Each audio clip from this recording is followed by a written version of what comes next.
What's going on, everybody? Welcome to the channel. So as you know, the ACOLYTE has been out. I've been doing some reactions to the episodes. And, as you can see, I'm not that excited about the show. But I thought, you know what? Maybe I'm missing something. So this week on In the Zone with Marcus, we're going to go back to New Rockstars, see one of their breakdowns of the last episode, episode 4. Maybe I am missing out, and this breakdown will cause me to like the show more. Let's dive in, y'all.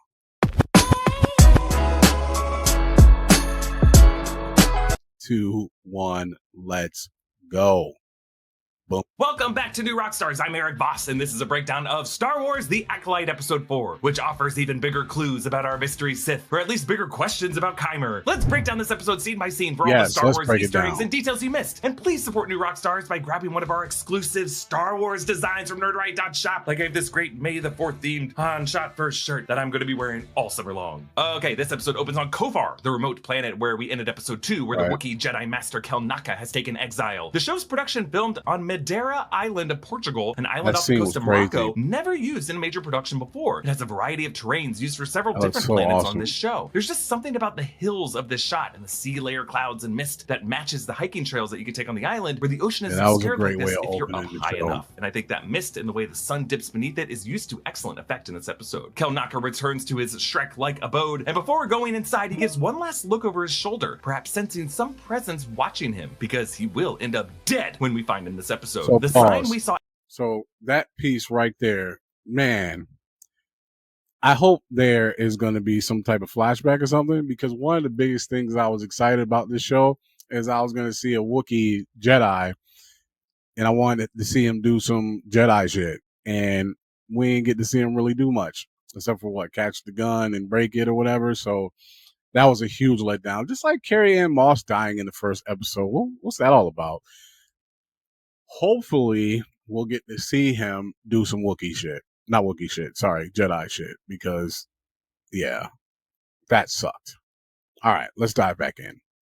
Outside his house in episode 2 read "Keep out" in the Wookiee language of Shariwuk. But if you notice in this shot, that sign has been taken down. Maybe Kel Naka doesn't expect any scavengers after those Huttese speakers in episode 2 were scared off, or maybe he knows that mystery Force user is coming. And like Torben, Kel Naka has been plagued with guilt and welcomes death. Like as he prepares his meal, I am getting vibes of Thanos on the garden in the beginning of Avengers Endgame. You remember that classic New Rockstars thumbnail? What was he cooking? And Kel Naka is just waiting to be found and to die. In Kel Naka's home, which looks like it might be a crashed ancient starship, he has covered the walls in markings that match the spiral figures on the foreheads of Mother Anastasia and May. One of them a spiral that meets in the middle in a yin-yang configuration, 2 dots on either side. The 2 dots most likely representing the Coven's worship of the power of 2, the power of 1, the power of 2, the power of many. Many Jacinto? Just many. And I must say that they do match the 1 dot on Indara's eye on Brendok that became 2 dots when we saw her on Ueda. One revelation I would like to share here: the coastline where May met with the mystery master at the end of episode 1, which I thought might be Olega, is apparently that original planet of Ueda, where Indara was supposedly killed in the Lomi Uski noodle shop. It is listed as the same planet on the wiki, at least. I wonder if that does anything to rouse our suspicions that Indara might not actually be dead and could be involved with this conspiracy. I just wanted to mention it here. Why is Kel Naka drawing these symbols, though? Clearly whatever happened on Brendok, the trailer shot of him igniting his lightsaber and leaping at Torben to give him that scar, maybe even Kel Naka's eyes having turned black from the dark forces influencing his mind, that night stayed with Kel Naka after all these years, plaguing his dreams every night with these spiral images that he just wants to bore out of his mind. On to Coruscant, where we once again see that that is like the one thing about this show that has remained constant, that has kept me watching, is why are these Jedi so been out of shape about what happened that night? So something is amiss here, right? And they've made that obvious, but that's the one thing that's kept me interested, is I want to see what happened. It still doesn't make me excited to watch this show, but at least they've consistently kept that going to where I'm like, all right, I need to know what's going on here. Somebody hook a brother up. So that's kept me watching. All right, anyways, let's go. It is lesser developed and is overall lower to the ground when compared to the way it looks in the prequels, where it's built up all around the temple. Jackie, Lon, and the other Padawans train in saber combat using these wooden training sabers, reminding us of the combat training Ahsoka put Sabine through on the Ahsoka series. Master Lakshay, played by Paul Bullion, instructs: keep each movement tight, yet subtle. Diminish areas of vulnerability. Maximize your defenses without need to strike. These are all combat approaches that we've seen Sol and Indara apply. Also, a movement tight yet subtle is also what the Mystery Master uses on Osha and the other Jedi in the final scene. Yet, they do the exact opposite. They are not keeping their movements tight yet subtle. They are not diminishing areas of vulnerability. They are not even maximizing their defenses, and they are insisting on striking. And I think that's why they get wiped out in the final shot of this episode. But at the end of this class, notice how the kids do the synchronized flourish with their sabers, which I suppose is kind of thing youths do in a kendo class at the end of the class to show respect for their weapons. But just given the themes of the show, I can't get around the fact that these Jedi are training child soldiers to send them out on deadly missions. Like, I was glad to see the Ahsoka series touch on the subject, specifically in the Clone Wars era flashbacks and the World Between Worlds. Like, when this is in live action, played by actual flesh and blood young actors, it just hits differently. Osha tells Jackie goodbye, and there definitely seems to be something going on between these two young women. Don't tell me you'll miss me. Next time I'm on Coruscant, though, I'll look you up. And we'll go to a cantina and trade stories about Master Sol. We'll see if this goes anywhere. Like, based on the exchange of the glances, it seems... Pause. Even if there... And it's clear in the episode that there's something there. But even if there was, you know what? At this point, it's another relationship that I don't care about at all. Like, this show, any relationships they try to establish, you're like, yeah, whatever. You know what I mean? Now, granted, I know this is episode 4, but it's just a thing, and you're like, okay, and you're ready to move on. So it's almost like, why introduce it if you're gonna not build on it? And if you're gonna build on it, is it a waste of time? Hopefully, they will land a plane and make all of this make sense. But for now, like, I saw it, and it was just like, just like every other relationship in the show, I could care less. You know what I mean? So anyways, let's get back to it. It's like there might be some chemistry, but it also feels like in the edit, someone might have given the note to tone this down, and they just ended up going with the actor's least emotive takes. May and Kymer land on Kofar. I know bounty hunters won't set foot in these forests. Oh, but you have. Yes, I have. To find the Wookiee. And it was hard. So we gotta keep an eye on Kymer. Right now, I'm not sure if this character is an example of mystery or confusion. Like, you kind of see this divide between mystery or confusion early on in a series that has a central mystery to it, or like in the first act of the film, when you're trying to gauge how confidently the mystery will actually be structured by the end of it all. Like, are we headed to a masterful conjoining of all the loose threads in the story where it will all make perfect sense in the end? Or are only some of these threads gonna pay off, actually, and the rest is just gonna amount to really confused storytelling as a result of, like, the studio just giving way too many notes, and the people running the show are like, I don't know what to do with it. Like, right now, I'm not sure if Manny Jacinto's performance is just the actor bringing his wonderful, bumbling comedic energy from The Good Place to liven up what is otherwise a very, very serious and stoic series, or if we are meant to look at... Pause. Yeah, he just dropped some bars right there, because that is exactly how I feel is going to happen to this show. I really feel like they had some wonderful stuff here, and studio execs came in and was like, we're doing a little too much. Or maybe they got, some feedback, and I don't think they're going to tie all this stuff up successfully. let me take that back. I don't have a lot of faith that they're going to. I really hope that they are, but I feel like we're getting little nuggets of interesting possible stuff, but it's going to end with never revisiting that stuff, or revisiting it in a way where it made sense and adds to the story. And I really, really hope that that's not what's going to happen, but I just feel it in my soul that this is what's happening. Exactly what he just said in this. But anyways, I don't know. We shall see. Let's dive back in. performance as performatively oafish, like Professor Quirrell in Harry Potter, or Verbal Kint in The Usual Suspects. Like, after all, Chimera is someone who knows the Sith code by heart, he brews poison, he was able to locate Kelnaka by himself, That would be dope. and he is mysteriously off-screen for a critical moment in this episode. So are we waiting for a big reveal moment like in The Good Place, where Chimera's face is gonna twist into an evil laugh? Does this not kind of feel like the infamous Sith Lord Darth Jar Jar theory? Or are really all these observations just gonna amount to a red herring character to distract us from the actual villain who was there all along? Like, Sith are obviously capable of theatrical masquerades in plain sight. That's what I think is Sidious happening. used But the it would double be dope identity if of there the was a senator plot from Naboo, twist. Sheev Palpatine. I just wonder, But I don't to think so. cast Jason from The Good Place in that kind of double identity role, hey, I'd be excited to see what Manny Jacinto could do with that, because this series would be resting a lot on that That dark would be turn cool. sticking the landing, and Manny Jacinto legitimately scaring us with how evil he can be. Now, Manny Jacinto did say that he wrote a 2-page essay on how he would play the character. 2 pages doesn't seem like a whole lot when it comes to the psychology and the tactics of a character the show wants us to see as the Verbal Kent / Kaiser Soze of the High Republic era. But you know what? Actors are also masters at saying a lot with a little. They're artists of action and movement, not text and words. Either way, the show definitely wants us to see Chimera as a suspect. I really went think in he's just a there red and herring. risked your life for my master. No, But it I would be risked my cool. life But I don't.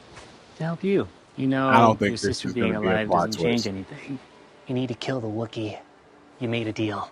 He also says that Osha still being alive doesn't change anything, and you think that it would change something to a Sith master, but maybe this is just a signal that Chimera always knew that information, and May is really on this mission because she's still one half of a Force dyad, or whatever the show will call this twin relationship through the thread. And later on, we get this exchange. What kind of deal did you make with him? I didn't. We didn't. Exactly. I just owe him. You know how he is. He collects people. I've never seen his face. Have you? You know I haven't. So at the end of the day, either this mystery master is Chimera himself, or Chimera is someone else the master has manipulated into helping this plan. With his own story, with how the Jedi screwed Chimera over, for the master to gain leverage over Chimera, and Chimera's just kind of playing his own angle when it comes to his relationship with May. I should also point out that at the end of episode 2, when May found Chimera in that alleyway on Olega before they left for Kofar, Chimera was able to sidestep and break free from May, springing on him with That's a some good pretty call quick out. moves. Like, That our man is can a break good ankles call faster out. than he lets on. Meanwhile, in the Jedi Temple, a meeting led by Vernestra Rowe analyzes May's combat style. When Sol confronted her on Olega, there's Master Holden, played by Indra Ove, who played a First Order officer in The Rise of Skywalker, but the Syrian Jedi is confirmed to the credits as Master Kiadi Mundi, played by Derek Arnold. Derek Arnold is a longtime puppeteer and actor who worked on The Force Awakens, playing Lanavir Velicham, the Lugabeast, and Vover Dand, and then in Rogue One, he played Pow and puppeted Bor Gullet. I have to appreciate the de-aging on Kiadi Mundi, giving him this brunette drop of hair on the back of his binary brain conical head. But yes, of course, Kiadi Mundi will later be a member of the High Jedi Council during the prequel era. He appears in Phantom Menace and Attack of the Clones and Revenge of the Sith, in which he was killed on the planet Maigito when Order 66 went out. His appearance now, 100 years before those events, is likely to bring even more controversy to the show, because this character famously said this. Impossible. The Sith have been extinct for a millennium. And that line is what some corners of the Star Wars fandom have harped on the outset of this series. Like, if Kiadi Mundi thought that the Sith had been extinct for 1,000 years, how could the Jedi 100 years before the prequels, Jedi that now include Kiadi Mundi himself, see a Force user that this show is calling the Sith and still be as obtuse as they were when Kiadi Mundi says that line in Phantom Menace? And this is one of the things that I struggle with Disney and just the new Star Wars stuff in general, because I'm excited to get new material. I'm excited to get new Star Wars stuff. I'm a Star Wars fan, and I want to see Star Wars be great for my kids' kids. Like, I want to watch Star Wars content forever if it's going to be good. But the challenge with adding characters that we've already seen and putting them in a show as younger versions of themselves, you got to have the continuity. You got to make sure that you know what was said and what was done in the previous films before you have them do something that goes against what they did in the previous films. And this happens often with Disney. And it's like they just want people to gloss over it and go, it'll be okay. No one will remember that, or no one will recognize it. It's like, no, we're fans. You know what I mean? We watch this stuff. We've seen this stuff over and over and over again. We're going to catch stuff like that. And I don't know. It bothers me that this stuff is constantly happening with Disney, and they do it with the Marvel content too. And it's like, come on, man, do your research. But I digress. Let's dive back into it. Perhaps this show could lead to some disagreement among the Jedi that the villain that they're facing is actually a Sith, or if it's just a Force user affiliated with these thread-wielding witches from Brendok, Maybe. someone who got their hands on a red lightsaber somehow, and that once this threat is vanquished, Ki-Adi-Mundi and the rest will be like, whew, good thing that killer wasn't a Sith, and the Sith are still extinct, and they'll never know that that killer was actually serving or seeking to serve a real Sith that will remain in the shadows by the end of the season. Ki-Adi-Mundi says, "An apprentice who doesn't know their master. It's absurd." Yes, punctuating his sentences with interjections like impossible and absurd. This Syrian is always quite dramatic, and despite that big old cranium, he'll always be incapable of seeing the Sith ways. Right. Meanwhile, the Jedi wonder, could this be a splinter order? I don't know. Or something worse? I don't know. while the They're Sith going to have to returning is fix it. I'm unthinkable sure to the way them, they fix the it's Jedi going to be have lame. had other short-lived splinter orders over the years, breaking from the Jedi Order that they have been able to handle. Vernestra Rose says, Turns up all these years later, trained by one of our own. You think a Jedi taught her? Even a hologram can tell me that. Moments like this are why I'm still holding on to the chance that the Mystery Master could have been a Jedi, like Indara or Sol, or maybe a twin of Sol, who's also played by Lee Jung-jae. I will say that Sol seems just a little shifty in the scene, specifically the moment Vern says, trained by one of our... Pause. Now, that would be dope. That would be dope. If it turns out that not only is it a Jedi that is training her, but it's him, that would save the show for me. Even though if you go back and watch it, you might see elements that go, oh, yeah, that kind of makes sense. Because a friend of mine, him and I were talking about it, and we were saying how his character seems a little off, a little shady. But even with that, I still would be good with the show if that ended up being the case. It would obviously, one, prove me right, because me and him were talking about it already. But also, that would be cool and would rescue the whole Sith thing that I just discussed. That would be dope. I would be good with that. Let's dive back in. It's up to the High Council, and Vern is like, dude, we don't have the budget for Yoda in the show. But really, she's saying the High Council would have to alert the Senate, and they don't want a political scandal on their hands. Shortly after this, when Vern says Sol should have told her there was a chance May survived, we get these inserts of Masters Holden and Mundi side-eyeing them, and then Sol steps in closer to Vern and lowers his voice, like he's trying to hide from those two's gaze. And then Vern says, I fear May is only a small part of her master's larger plan. A plan that is difficult to see. Some sort of shift. Something to tip the scales. yeah, Vern starts averting eye contact with him, but then Sol breaks her concentration by saying Holden neutralizing May will mean the trail would go cold. It's just odd that he wants to keep May alive by using Osha as bait. Like, Sol's got some explaining to do. Meanwhile, Kymer questions May's test to kill a Jedi without a weapon. You engage unarmed, but can use their saber if you disarm them? Or is that cheating? I suppose this explains why, when fighting Indara and Sol, we got those close-ups of May reaching for their lightsabers. But it seems like once her knives came out, she must have failed that part of the task. I have a lot of questions about what exactly May's task is that we'll talk about later. But there also seems to be some manipulation on Kymer's part when he tells May this about Osha. She seemed really fond of that one Jedi Master. What was his name again? Sol? Anyways, let's get going.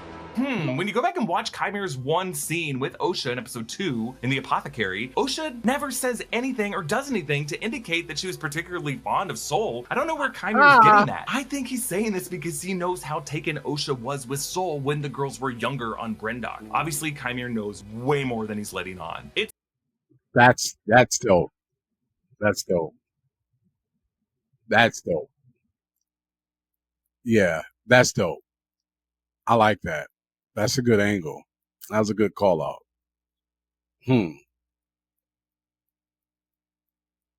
Let's dive back of in. the video. Meanwhile, in the background of the Jedi Temple Shuttle Depot, in the back, there is a Whiteford Tarlafar character. We first saw a Tarlafar in live action in the form of the character Waymoth in Solo: A Star Wars Story, and Tarlafars recently came back in Bad Batch's final season, The Force Sensitive Child of Bairn. Meanwhile, the gate officer in this depot, we actually saw him better back in episode 1, is a Selkath race, which is an aquatic species from the planet Manan. They were originally introduced in Knights of the Old Republic game, and then the Selkath bounty hunter Chata Hyoki shows up in Clone Wars Season 3, Episode 11, Pursuit of Peace. But the Selkath also come up during the High Republic novels as possible culprits of the Great Hyperspace Disaster, because one of the systems affected produced Bacta, which would have been bad for their business. But this guy in the temple is the first live-action Selkath that we've gotten, and this is really fun. So Sol convinces May to come along, but then this scene commits a screenwriting trope that drives me nuts. Fine. But I am not wearing that civilian robe. I will not do that thing. I will not. Cut to, I'm doing that thing. I just have to remember I'm a sometimes cranky millennial who's just watched too many things. But one of the Jedi on this mission is a Keldor race, the same race as Plo Koon. And I got super excited when I saw this guy in the trailer because Plo Koon would be alive at this point in history. But then later, this Keldor ignites a green saber and Plo Koon's lightsaber is blue, unless you play the Jedi Power Battles video game where it's an awesome shade of orange. But yeah, I'm sorry, Plo bros, this ain't Plo. But Pip gets into it with Basil spraying this tracker with water, which seems like a lot of water for Pip to be carrying, even though the Jedi like spruced him up. But then remember, Pip was able to extinguish that fire. Remember the space fire? Basil is a Tyrann race, which is a sentient bipedal beaver-like species known for their mastery at bureaucratic planning. First introduced in Han Solo's Revenge, a 1979 novel by Brian Daley, now considered non-canon, but the Tennants were confirmed canon in Catalyst, a Rogue One novel. I gotta say, the fact that the Jedi are using him as a bloodhound seems pretty offensive for a race known for being brilliant bureaucrats. It'd be like having Ben Wyatt on your team and making him play fetch, you know, like he's Andy Dwyer. I just kind of feel like a Lurka Hound would have been the better species for this task. The Jedi shuttle splits off from its back end, which presumably contain the hyperdrive, reminding us of the Jedi technology in the prequel eras that use hyperdrive rings. Jackie Lon interviews a local on Kofar who might be a Krolute. That's the same race as Unkar Plutt from Force Awakens, but Unkar Plutt could speak the common language. This guy can't. He needs a translator, but translator devices like the ones built in masks and collars that we've seen in Star Wars before, like in Clone Wars Season 4, Episode 16, and then in the Season 7 Clone Wars arc following the Bad Batch. But translators have been specifically cited in High Republic era stories like Path of Vengeance and Light of the Jedi, and Jackie's device kind of works like a talk This boy. is what I'm saying. This is why, again, and I keep saying it, but this is why I keep going back to New Rockstars, because of the details like this. It's freaking awesome. Even though, whatever, I love it. I hope you all love it too. This is awesome. Let's dive back in.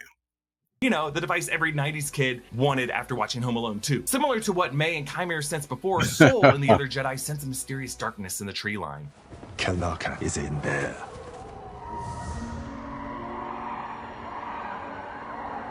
This trek into a misty, tropical, wooded terrain is meant to feel like the 1987 sci-fi action film Predator, starring Arnold Schwarzenegger and Grief Karga actor the late Carl Weathers. The series creator told us in the press roundtable that there would be a Predator-themed episode, and I feel like this is the closest we're gonna get. It's a jungle mission. We got deadly creatures hiding in plain sight, clinging to trees. The hunters become the hunted. And then, you know, there's that moment when Sol was like, "Get to the chopper!" Just kidding, he never said that. But Yord gives Basil a scrap of Kelnaka's robes to smell for tracking. What is this article of clothing? Like, did the Jedi keep pieces of Kelnaka's clothes from before his exile? Was this one of his grease rags from when he got all sweaty while working on that speeder bike? Osha pulls Yord aside to say, that was random that they just had Sol's a little nuts, right? Sol thinks that May can be saved.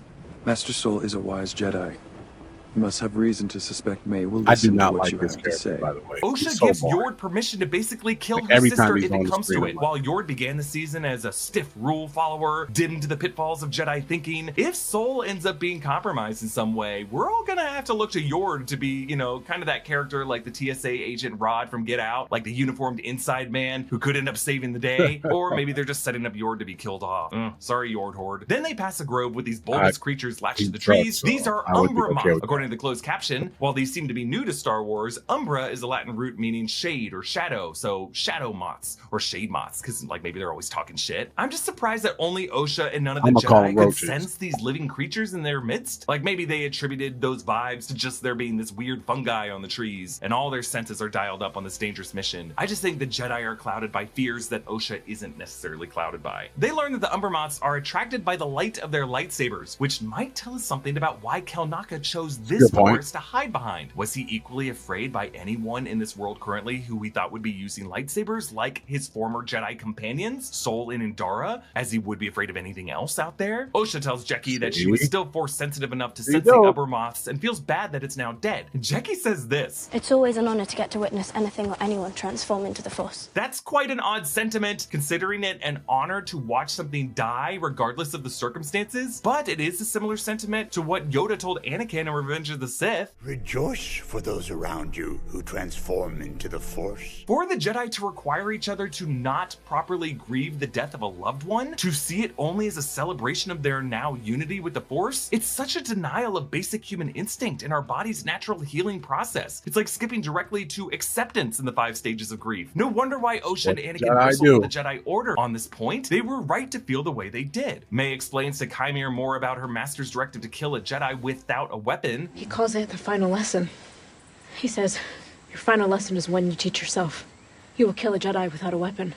Attacking a defenseless person goes against everything the Jedi stands for. So wait, is the lesson that May had to be unarmed when she kills the Jedi, or that the Jedi has to be unarmed when she kills them? Again, it's a bit of like mystery versus confusion in the writing. I'm just going to assume that the Master wants both May and the Jedi she attacks to be unarmed at the time, and that the idea is that May has to defeat them by beating them to death, or maybe by using a Force choke, but failing that, May so far has just resorted to knives, or resorted into talking them into drinking poison, and that's why May sees this next task as impossible, especially facing a Wookiee. But Chimere insists it is not impossible, and notice how the deeper they go into this jungle, the more Chimere's hair obscures part of his face, and the wider his smile gets. And it just makes me distrust him, especially when we last see him, he's caught in May's snare, and then disappears from the episode, but only after May says that she will surrender to Kelnaka and join her sister to turn in their master. The Jedi will put you in prison. I see what you did there. Not after I tell them who we know.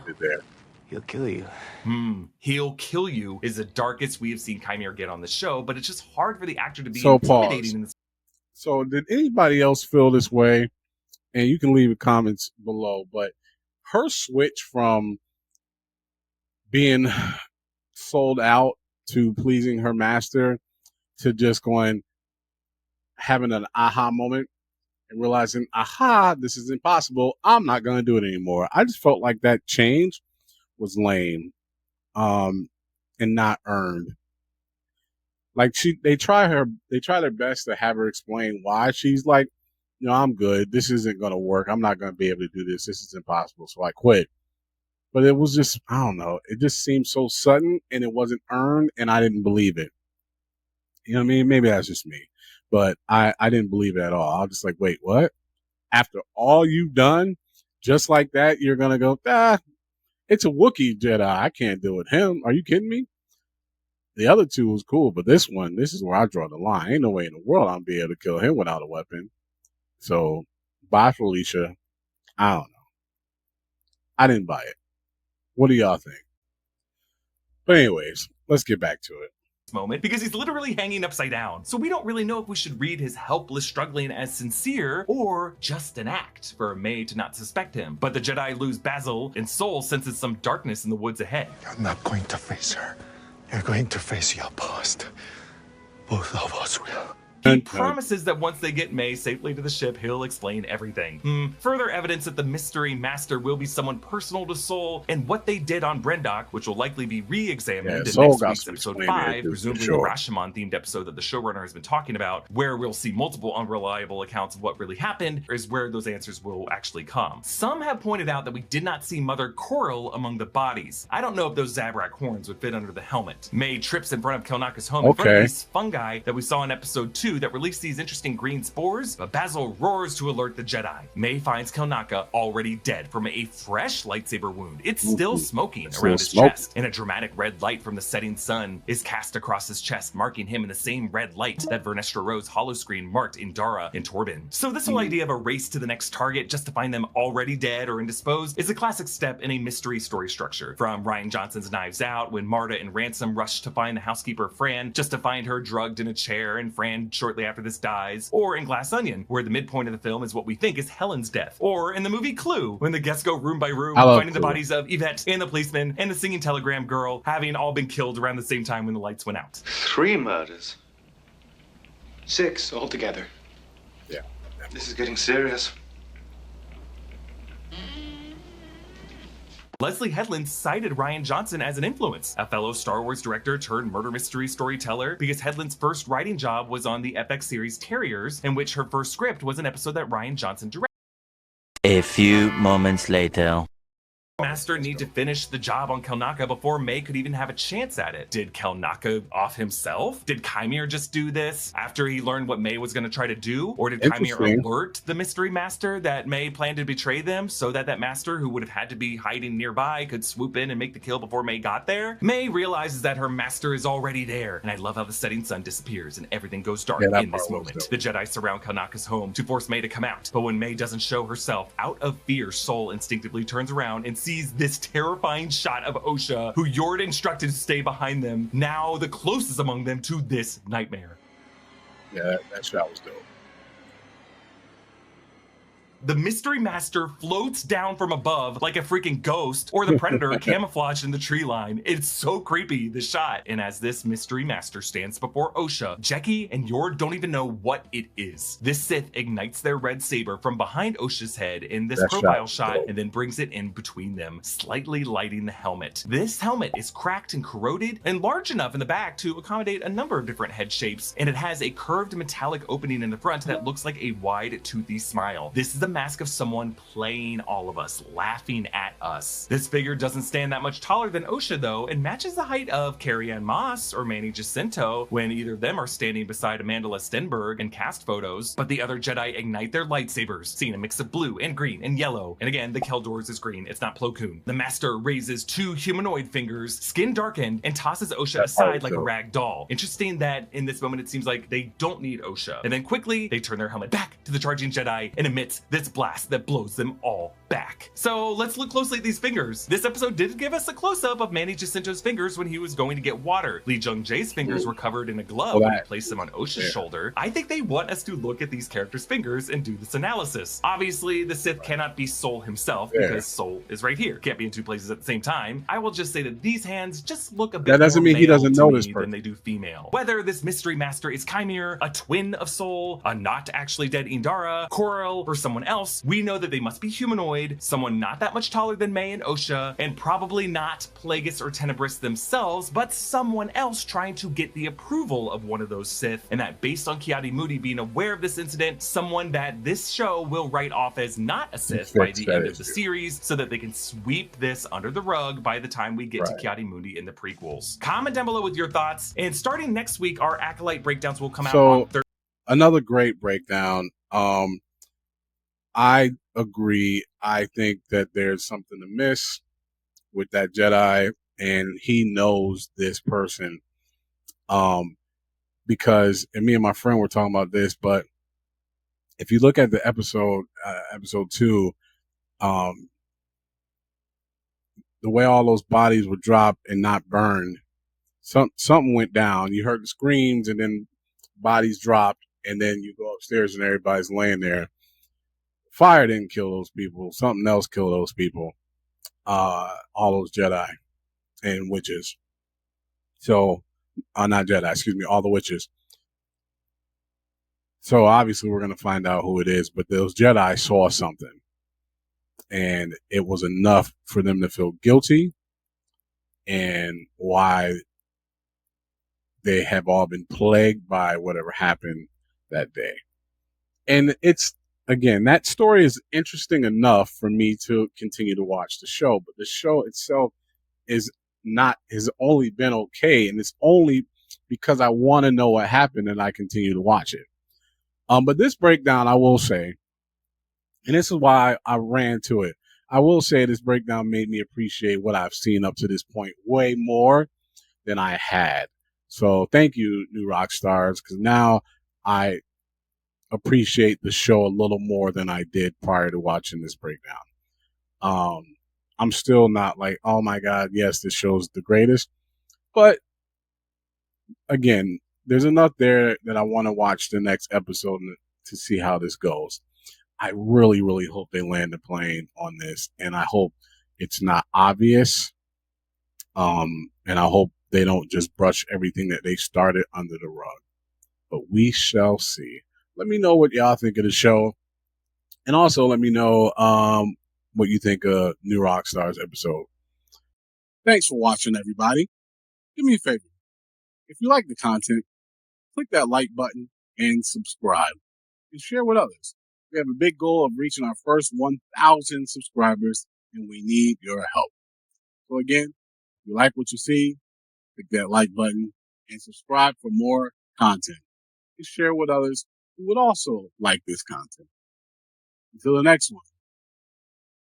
Peace.